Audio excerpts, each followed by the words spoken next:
U.S. intelligence agencies are still trying to stop the most sophisticated cybersecurity breach in American history, nearly a year after it began. Experts believe Russia was behind the hack of a company called SolarWinds, sending malware to 18,000 private and government organizations, including the U.S. Departments of Justice, Treasury, State, and Homeland Security. Russia has denied any involvement in the hack. Former hacker John Miller, now a cybersecurity expert, told 60 Minutes the scope of the attack was impressive. I would never do something like this. It creates too much damage.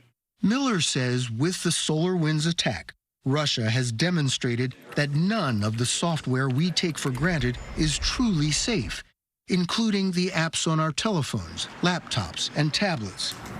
These days, he says, any device can be sabotaged. When you buy something from a tech company, a new phone or a laptop, you trust that that is secure when they give it to you. And what they've shown us in this attack is that is not the case.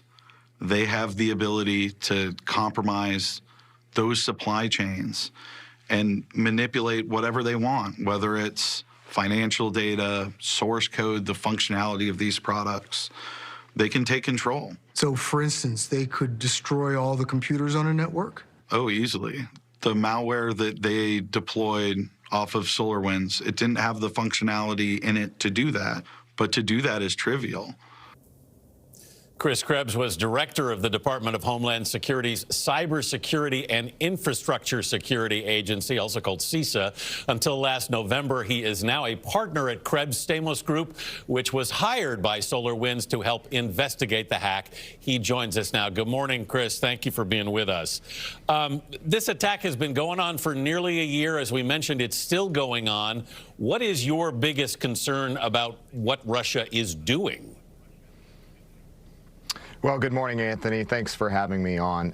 To John Miller's point, this was an attack on the very trust that enables the current digital ecosystem. And when you think about how businesses, how government agencies are building their networks, they're shifting to the cloud, to cloud computing, to services that are managed by third parties, and those relationships are rooted in trust. And the Russian intelligence service, the SVR, compromised that trust. And to me, that's what's so reckless and damaging about this specific campaign, was the brazen attack on trust. And we have to rebuild and regain that trust throughout our networks in the U.S. and elsewhere. I mean, the words, John Miller's words, there were really haunting. And I'm wondering about the implications of this for ordinary folks, because he's suggesting that anybody at home could be vulnerable here. How concerned should folks at home be about their own personal data in all this?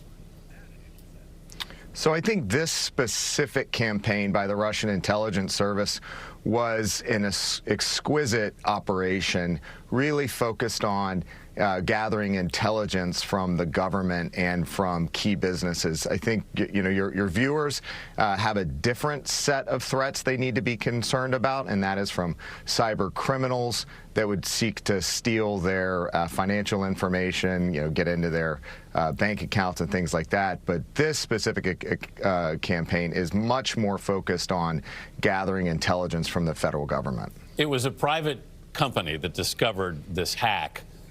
When it got to government agencies, why didn't CISA see it? Yeah, so it was detected by one of the premier cybersecurity companies in the world that they had also been compromised. In terms of CISA's capabilities, the program last night discussed Einstein, and Einstein is really a fundamental security program for the federal government that is designed to detect known threats. This was not a known threat. This was a novel technique, a novel path, never seen before. And so Einstein was not configured for that. There are a separate set of technologies that are in the process of deployment right now by the federal government that will put us in a position to detect these sorts of attacks going forward.